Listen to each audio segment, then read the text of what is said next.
2026 में everyone on the internet is giving generic financial advice. Invest early, diversify, do not buy that car, blah blah blah. But nobody is talking about what's actually happening. इसीलिए हमने एक चटपटी चीज की है. 2025 के and में मैंने अपने Instagram followers से पूछा what is your biggest financial mistake of the previous year? And boy, people were brutally honest. I gave into social media FOMO and bought a worth 10 lakh rupees. I bought on no cost EMI. It is a useless Yeah. piece of tech. I loaned one of my closest friends 3 lakh rupees and now our relationship has completely stopped. What the hell is happening? दुनिया में लीचड़ लोग हैं. Oh my god. That is the harsh reality. That is the harsh reality. Bought a watch worth 60k for my boyfriend on no cost EMI. But सकता है EMI में 60,000 रुपए की घड़ी कौन खरीदता है? Hello and welcome to a new video on our channel. दोस्तों 2026 शुरू हो गया है और 2026 को फ्रूटफुल बनाने के लिए आज मैं आप लोगों तक 2025 के सबसे बड़े फाइनेंशियल फकअप्स कूफअप्स लाया हूँ. उसके लिए हमारे पास दीक्षा है. दीक्षा जी कैसे हो आप? मैं ठीक हूँ. दीक्षा जी क्या होता है? दीक्षा बहुत सालों से तू शॉर्ट फॉर्म रील्स वगैरह में आ रही है. आज तेरा लॉन्ग फॉर्म का डेब्यू है. कैसा लग रहा है? प्रमोशन कैसा लग रहा है? अच्छा लग रहा है. एक्साइटेड. ठीक है, क्या है प्लान बता आज. हमें बहुत सारे फाइनेंशियल फकअप्स मिले लोगों के 2025 के. उसमें से हमने टॉप 8 सेलेक्ट किया. वो 8 में कुछ भी हो सकता है. या तो रिलेटेबल फकअप्स है या एकदम ही ऑब्नॉक्शियस फकअप्स है जिसपे एक कॉन्वर्जेशन हो पाए, डायलॉग हो पाए. वो हमने सेलेक्ट किया. और इसका इंटेंट बहुत ही सिंपल है राइट, कि इन मिस्टेक्स को हम डिस्कस करेंगे, रिव्यू करेंगे और पॉसिबल सॉल्यूशंस टू अवॉइड भी करेंगे ताकि ये लोग जो देख रहे हैं वो लोग ये सेम गलतियां नहीं दोहराए. ठीक है, let's begin with the first financial mistake of 2025. ठीक है. The first one is I gave into social media FOMO and bought a designer lehenga worth 10 lakh rupees. I really regret it now. This is sent in by a 30-year-old woman. Who recently got married. I'm guessing obviously. First of all congratulations, आपकी शादी हो गई. And also congratulations कि इनको अपनी शादी में 10 लाख रुपए का लहंगा पहनने को मौका मिला. If she has the money then nothing like it right. मतलब क्या इशू, अगर पैसा है, घर वालों के पास पैसा है तो 10 लाख का लहंगा क्या 15 लाख का लहंगा लो, कोई इशू नहीं है. But the reason is problematic. The FOMO part. FOMO part. मतलब अफोर्ड कर भी पा रहे हो और आप रिग्रेट हो रहा है लेके, तो फिर तो क्या ही फायदा इतने पैसे स्पेंड करने का. ट्रू. एंड दोस्तों फोमो की खास बात यह है कि आप जिंदगी में कुछ भी खरीद लो, फोमो का जो गोल पोस्ट है ना वो हमेशा बदलते रहेगा. क्योंकि सोशल मीडिया का जो फोमो है वो ऐसा है कि वो आपको हमेशा एक्सट्रीम्स ही दिखाएगा. Everyone puts up their best life. True. But I personally believe FOMO को हम कभी escape नहीं कर सकते. FOMO तो होगा ही because everyone's on Instagram, everyone is always scrolling. तो FOMO होगा, but हमें अपनी battles choose करनी पड़ेगी. कौन से वाले FOMO के लिए we wanna fall in. यार मैं प्रीच ही नहीं होना चाहता बट मुझे ये लगता है कि मैंने सोशल मीडिया फोमो को पूरी तरीके से एनकाउंटर कर दिया है. मुझे आज के दिन सोशल मीडिया में मैं कुछ भी देख के फोमो नहीं होता और मैं उसका कारण बताता हूँ. कभी भी ऐसी चीज नहीं चलेगी कि कोई घर बैठ के दाल चावल खा रहा है. हाँ, ठीक है, या तो आप एग्जॉटिक सिसिली में बैठ के पास्ता खा रहे हो या फिर आप एकदम ही ऐसे रास्ते में 2 रुपए का कोई मील खा रहे हो. एकदम एक्सट्रीम चीजें चलती है. हाँ, of course. अगर ये चीज भी तुम्हें समझ आ जाए तो तुम ये फोमो के चक्कर में खर्च नहीं करोगे. थोड़ा तो करोगे. ठीक है. किस पे करोगे वो तुम you can take a call for yourself personally कि if you are really into gadgets तो वो एक चीज तुम अपने पे दे सकते हो. Very nice. कि यार मैं चलो वेकेशंस मेरे लिए उतनी प्रायोरिटी नहीं है but I want to own the best gadgets. So you then choose your battle ना. मेरे लिए जैसे वेकेशनिंग हो गई या कोई एक्सपीरियंस हो गया, तेरे लिए वो हो सकता है गैजेट्स हो. क्योंकि 2023 से पहले या जब भी तेरी फर्स्ट जो भी जॉब होगी, even if you were not going on vacations because you couldn't afford it, there was one factor ना जिसपे तू अपनी लिमिट से ज्यादा स्पेंड कर रहा था, व्हिच वाज ऑलवेज खाना और टेक फॉर यू और व्हाटएवर. ये बहुत अच्छी बात कही है, बहुत अच्छी बात कही है. Choose your FOMO category. या choose your end optimise for it. ऐसा नहीं है कि कल तुमने ऑटोमेटिक वॉच का रील देखा तो तुम्हें ऑटोमेटिक वॉच में घुस गए. परसों तुम फिर बाद में शूज में घुस गए, तीसरे दिन तुम वेकेशन में घुस गए. तो इस फाइनेंशियल फकअप को अवॉइड करने के लिए 2 सोल्यूशन है.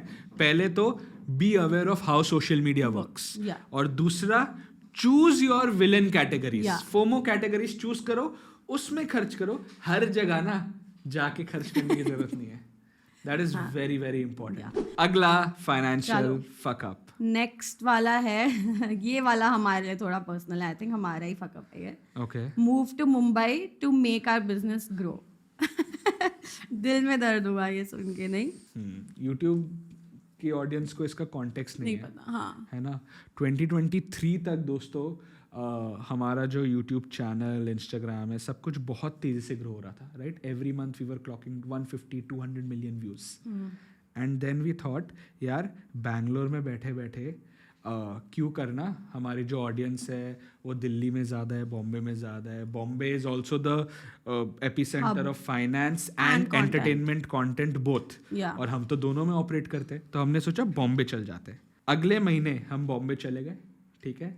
हमारे एक्सपेंसेस शूट अप हुए 7 to 8x. And the hope was कि यार ऑफकोर्स जैसे ही बॉम्बे जाएंगे 5 से 10 गुना रेवेन्यू बढ़ जाएगा. वही. I think the biggest mistake was this only कि हमारी expectation setting was एकदम ही off. What we had also thought, because उससे पहले जो हमने अपना content का phase देखा था उसमें we were seeing 10x growth, 15x growth, तो we thought that that's gonna continue. We didn't realize that जो वो 10x growth थी that was at a much smaller base. True. And क्योंकि हम उस स्पीड में नहीं ग्रो कर पा रहे थे, हम डर भी गए कि यार अब हम फेल नहीं हो सकते, हम तो बहुत बड़े हैं, हम फेल नहीं हो सकते. और हम एक्सपेरिमेंट भी नहीं किए, जिसकी वजह से 2024 और भी ज्यादा पेनफुल था. When everything is going right, you look at the world through great optimism. I feel तुम invincible feel करते हो. True. So never make any personal decision, चाहे वो career हो, big move हो, कुछ भी हो. You should never take it when everything is going एकदम perfect. मेरा सबसे बड़ा लर्निंग ये है, never commit expenses based on future income.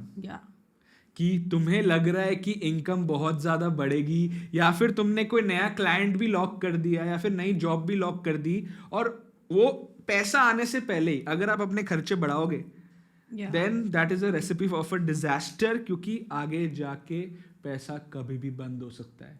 The money is not yours till it has hit your bank account. Of course. It's very, very important. The next one is by a 21-year-old guy.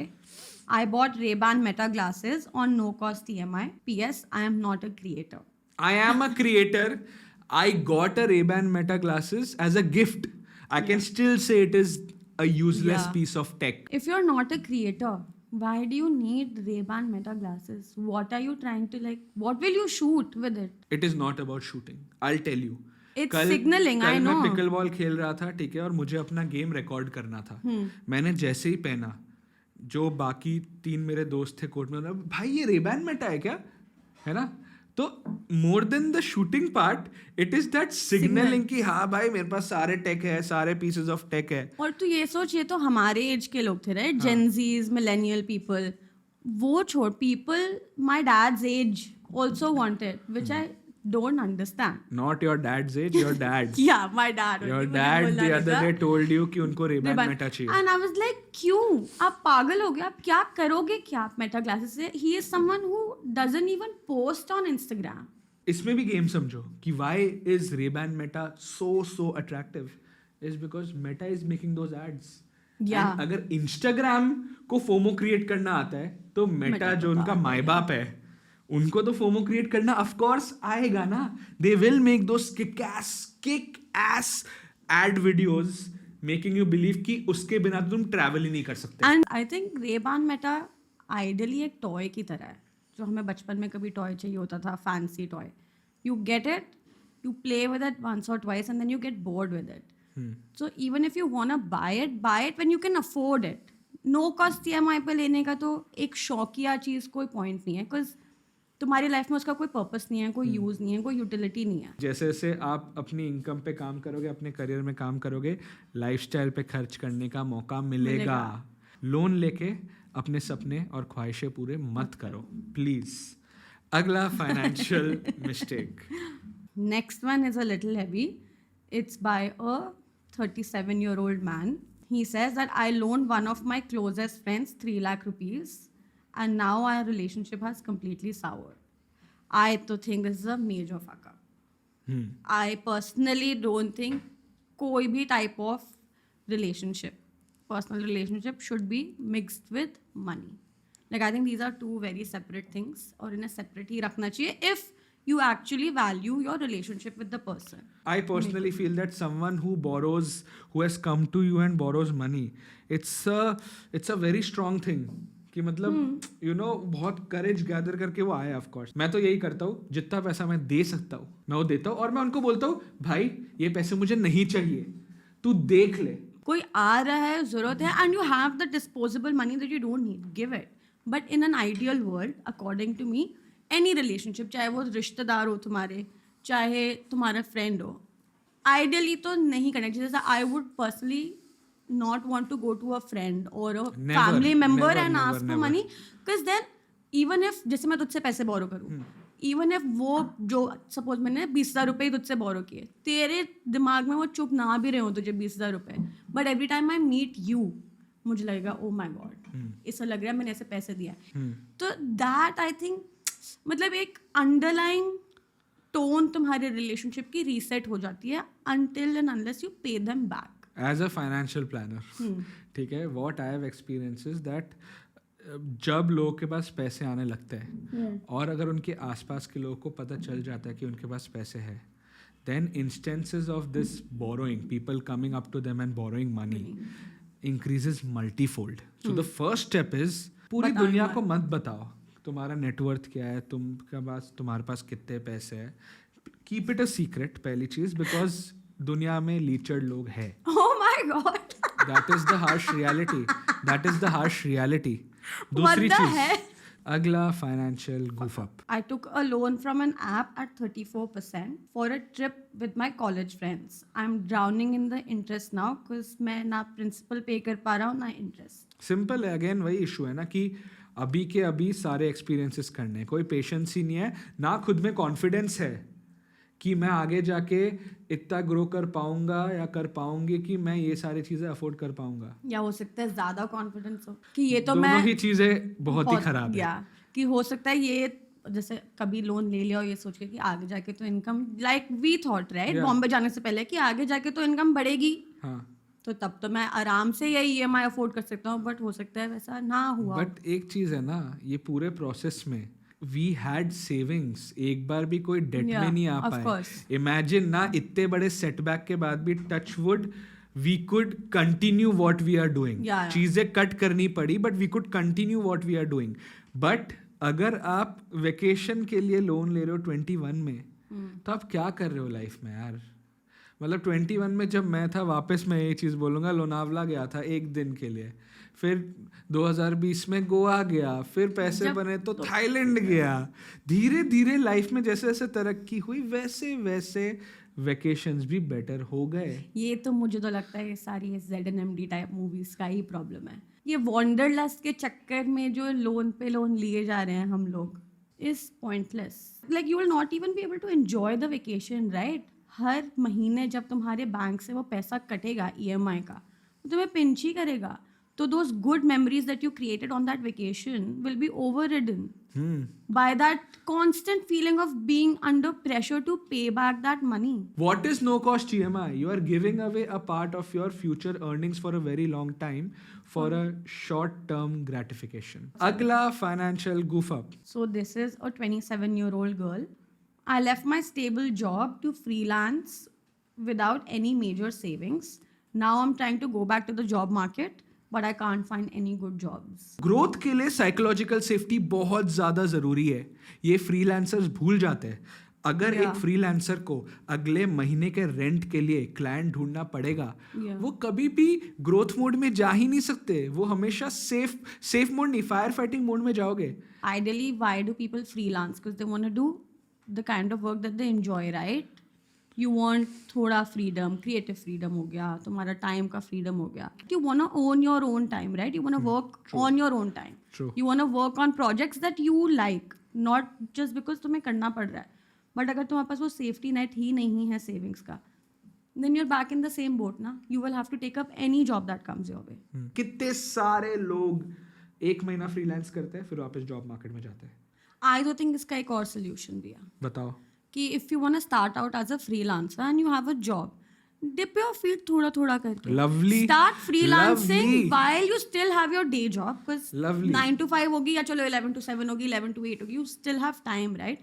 So pick up a few smaller projects. उससे तुम्हारा portfolio build होगा, तुम्हारा थोड़ा network बढ़ेगा, थोड़ी reputation बढ़ेगी, and your income will not be dependent on these projects. So you can actually pick the projects that entice you कि यार इसको करने में मुझे मजा आएगा. तो पोर्टफोलियो बनाओ अपने फिक्स्ड इनकम के Exactly. साथ. फिक्स सैलरी है, उसी के साथ साथ अपनी पोर्टफोलियो बनाओ. And once you are confident कि अब इससे मेरी जो रोजी आमदनी है उतनी तो निकल जाएगी एंड मोर, कि मैं सेव भी कर पाऊंगा, फिर उसके बाद अपनी जॉब छोड़ दो. ये तो रूल है फ्रीलांसिंग का, क्योंकि मैंने भी जॉब से फ्रीलांसिंग का ट्रांजिशन किया है. I made the full jump when I was sure कि 3 गुना बन जाएगा मंथली. 3 गुना मैं क्यों बताता हूँ, जरूरी नहीं है कि वो क्लाइंट हमेशा रहेगा. तो 3 गुना कभी भी 2 गुना हो सकता है, कभी भी 1.5 गुना हो सकता है. बट अगर आप अपने सैलरी के लेवल पे फ्रीलांसिंग इनकम के टाइम छोड़ दो, तो पॉइंट भी क्या है, कभी भी छूट सकता है. इट्स लाइक इन्वेस्टिंग ओनली ना. You are investing in a much risky asset with the same return as an FD. तो फिर फायदा क्या हुआ रिस्क लेने का. चलो नेक्स्ट वाला तो यार आई ऑनेस्टली डोंट थिंक इनकी गलती है जिनके साथ हुआ. They fell for a digital arrest scam and lost 97,000 rupees to scammers. Scammers आज के दिन इतने ज़्यादा सोफिस्टिकेटेड हो गए कि हम सबको अपने पेरेंट्स को एडुकेट करना बहुत ज़्यादा ज़रूरी. आज के दिन आई थिंक इंटरनेट में आपको, अगर आपने रीट्वीट किया है स्कैम्स के बारे में, इट इज़ वेरी क्लियर कि there is no such thing as virtual arrest. वो कॉन्सेप्ट ही नहीं है इंडियन लॉ में. इंडियन लॉ में आपको स्टेशन पे लेके जाएंगे, आपके घर आएंगे, आपको अरेस्ट करेंगे, आपको स्टेशन लेके जाएंगे. आई पर्सनली फील कि पूरी दुनिया ये जूझ रही है कि एआई का सबसे ज़्यादा अडॉप्शन कंटेंट में हो रहा है, आईटी में हो रहा है, ये हो रहा है. एआई का सबसे ज़्यादा अडॉप्शन हो रहा है इन स्कैमर्स में, इन सारे स्कैम्स में. दी अदर डे मेरे पापा को ये फ़ोन आया मेरी आवाज़ में कि पापा मैं कहीं फंस गया हूँ, मेरा बैंक अकाउंट नहीं चल रहा है, मुझे 25,000 रुपये दे दो. फिर पापा ने 1-2 सवाल पूछे उनसे, थोड़े ऐसे बैक क्वेश्चनिंग की, तो पता चल गया कि ये तो डेफिनेटली नहीं है अंशुमन. बट तू सोच कि मेरी आवाज को क्लोन करके मेरे पिताजी को फोन जा रहा है, तो इतना लेवल ऑफ डेटा और इन्फॉर्मेशन आ रही है. एंड बहुत सोफिस्टिकेटेड यार. तू सोच तेरी आवाज लग रही होगी कि तेरे खुद के फादर नहीं पहचान पाएगी मेरा बेटा नहीं है इनिशियली. तो रिसेंटली मैंने अपने मम्मी पापा मौसा और मौसी को अहमदाबाद में बिठा के अलग अलग टाइप के स्कैम समझाए हैं. Very cute. Because it is very important यार. They are most prone. This is very new. इनकी लाइफ के लास्ट 15% में ही तो इतना सारा टेक्नोलॉजी आया है. और सबसे बड़ा टीजी यही तो है, सबसे ज्यादा सेविंग्स है. जैसे वो दिल्ली के अंकल थे, 23 करोड़ रुपए उन्होंने अपने स्टॉक्स बेच के डिजिटल अरेस्ट वाले स्कैमर को दिया. डिड यू नो वो अंकल क्या करते थे? He was a branch manager in a bank. He worked in financial services and he fell for a scam. एक काम करना चाहिए हमें, ठीक है. पहले तो all the sons and daughters watching this video, it is your duty to educate your parents about all the different types of scams which are possible and available in the market. ठीक है. दूसरी चीज़ हमें ये करनी चाहिए, अगले shoot के दिन हमें अलग अलग टाइप ऑफ फाइनेंशियल स्कैम्स को डिस्कस करना चाहिए. वो वीडियो फिर सब अपने अपने पेरेंट्स को शेयर कर सकते हैं. और तब तक अगर आपको वेट नहीं करना है तो हम यूजुअली शॉर्ट्स भी बनाते हैं, रील्स भी बनाते हैं डिफरेंट स्कैम्स पे, तो वो भी देख सकते हैं. ठीक है, डन. अगला financial mistake. This is the last one. Okay, ठीक है. Bought a watch worth 60K for my boyfriend on no cost EMI, but the whammy is we broke up and I'm still paying the EMI. And the watch is with the boyfriend. The watch is with the boyfriend, the ex-boyfriend. No cost EMI में 60,000 रुपए की घड़ी कौन खरीदता है? What the hell is happening? मेरे को आज मैं बता देता हूँ, अगर मेरी पार्टनर मुझे एक ऐसा गिफ्ट दे जो क्लियरली उसकी इनकम और उसके नेटवर्थ से बहुत ही अलग लग रहा है, मैं सीधा बोलूंगा कि what the hell? Return this product as soon as possible. पहली गलती. दूसरी गलती, आई पर्सनली, ये बहुत ओल्ड स्कूल, बहुत अंक वाली बात करने वाला हूँ मैं, शादी के पहले इतने महंगे गिफ्ट्स एक्सचेंज ही मत करो. शादी के पहले नहीं. आई पर्सनली थिंक कि जब तक सीरियस डेटिंग ना हो पहले financial insecurity, future insecurity, Security. दोनों ही चीजें हैं. एक चीज तो वो कर लो नहीं, फिक्स. बट मैं बहुत क्लियरली बोलना चाहूँगा कि अगर आपको कोई भी घड़ी खरीदनी हो, ठीक है, आपको उससे 10 गुना मंथली इनकम कमानी है. 10 गुना. 10 गुना, 10 गुना. It is unnecessary because watches आपको क्वाड सेम घड़ी, जैसे ये Same होगी, time दिखाती ये है. 60, नहीं सेम टाइम नहीं, ये 60,000 की घड़ी होगी ऑटोमेटिक, ठीक है. यही सेम दिखने वाली घड़ी कैसियो क्वाड्स में 3 से 4,000 में बेचेगा. 3 साल पहले, ठीक है, when things were all good, when income was lovely, सब कुछ सही था, ठीक है, तब I entered a watch store, I liked a watch, ठीक है, it was a TAG Heuer. It costed around 1.8 to 2 lakhs. 2 lakh की घड़ी, और पहनी वहनी बहुत अच्छी लगी, ये किया. And my friend was also there and I told my friend कि यार जब भी ये माइलस्टोन अचीव होगा ना इनकम का, तब ये खरीद लेंगे. ओके. एंड फिर वॉच स्टोर्स तो पता ही है, देयर इज नो एंड. मुझे टैगवर पसंद आ रही थी, वो 4 लाख की ओमेगा बता रहा Yeah, of था. course. मेरी खरीदने की दोनों की औकात नहीं है. ठीक है. तो और उसने बोला आप एक काम करो, आप ये दोनों के साथ फोटो खींचो, यू नो मैनिफेस्ट करने में बहुत ज्यादा हेल्प होगा, ये होगा. आई थिंक 6 महीने बाद फॉर्चुनेटली वो माइलस्टोन भी अचीव हो गया, ठीक है. But I forgot about the watch. वो कभी घड़ी खरीदी नहीं, इनफैक्ट घड़ी ही नहीं खरीदी कोई भी. हाँ. फिर 1 महीने पहले मैं एयरपोर्ट में था, टाइम बहुत था, मैं घुस गया एक घड़ी के दुकान में and I liked a 25,000 watch, 25,000 रुपये का वॉच, ठीक है. At that moment I found it extremely expensive. आज के दिन because of work experience only, income 3 साल पहले से ज्यादा है, बट उसके बावजूद मुझे आज 25,000 की घड़ी महंगी लग रही है, जबकि उस टाइम पे मुझे 2 लाख की घड़ी भी अचीवेबल लग रही थी. But that says something, right? That's a very big lesson to take away from the story also. कि because तुझे 2 हफ्ते बाद भी याद ही नहीं थी वो घड़ी, तुझे एक्चुअली में वो चाहिए ही नहीं थी. It was just a shiny object syndrome की सुंदर लग रही है, टाइम पास करना है, डोपामिन क्रैश हो रहा है तो ले लेते हैं. प्ले स्टेशन खरीदना है, स्नीकर खरीदना है, घड़ी खरीदना है, कुछ भी ऐसी चीज़ खरीदनी है जो शौक है, उसका एक 2 week रूल होना चाहिए. जब आपको पसंद आई उससे एटलीस्ट 2 हफ्ता वेट करो, और उसके बाद भी अगर अर्ज उतनी strong and if you can afford it, you buy it. Chances are most of the times 2 हफ्ते बाद आप उस चीज़ के बारे में भूल जाओगे, क्योंकि ये जो ख्वाहिश है it is most of the times signalled by some external stimuli. कोई ऐड देख लिया, कुछ मॉल में देख लिया, कुछ कर लिया, या किसी को पहने हुए देख लिया. That also works. If you see Always. Someone wearing something and you like, इस Always. पे इतना अच्छा लग रहा है, मुझ पे भी लगेगा. अगर कोई फिट आदमी है जो एक बहुत महंगी घड़ी पहन रहा है, मुझे ये लगेगा कि इस घड़ी के वजह से इंसान इतना डैशिंग लग रहा है. Thank you so much Diksha for giving your time. Thank you so much for watching this video. अगर आपको इस वीडियो में अलग अलग वैल्यूएबल इंसाइट्स मिली तो please hit the like button. Your love and support keeps us motivated. And अगर आप नए हो चैनल में, सब्सक्राइब का बटन दबा दो, बेल नोटिफिकेशन दबाओ. दिसंबर 2025 में 92% लोगों ने वीडियो देखी, अच्छा भी उन्हें लगा, बट उन्होंने सब्सक्राइब का बटन नहीं दबाया. प्लीज़ सब्सक्राइब दबा दो. आपके लिए एक छोटा सा बटन है, हमारे लिए एक बहुत बड़ा मोटिवेशन बूस्ट है. Goodbye and see you guys next time.